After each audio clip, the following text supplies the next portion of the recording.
On November 3rd, Boston voters will decide the political future of one mayoral candidate and the legacy of another.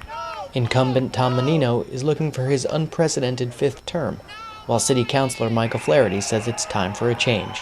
The culture of threats and intimidation and dishonesty that has permeated City Hall has really is really holding our city back. In the final days of the campaign, both candidates were out making their case to the public.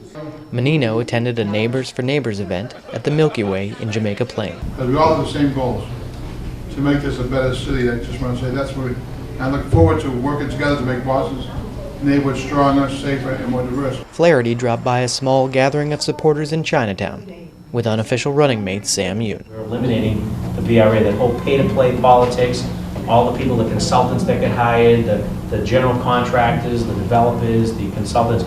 Those days are going to be gone. At the final forum of the campaign, both Democratic candidates painted starkly different portraits of the city. Over 1,000 people have been murdered in the streets of Boston over the last 16 years.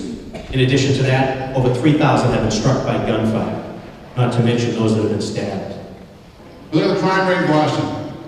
It's down for the fourth year in a row. Shootings are down. Let me talk about the Boston that I know. This is Boston that is looking forward, making progress every day. A better city every day. When you look at the issue of education in Boston, 75% of our kids going to college. 24,000 kids have dropped out of the Boston public schools.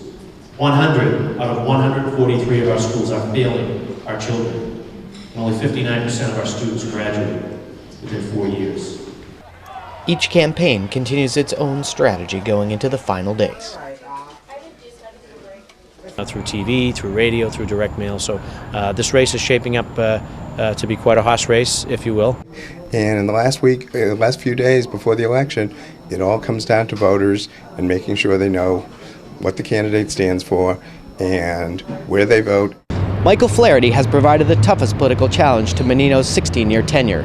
His campaign has raised the level of debate, but going into Tuesday's election, the Menino campaign has a commanding lead in the polls. Only Boston voters will decide who will lead the city in the next chapter of its history. For BUTV 10 News, I'm Jason Martyr.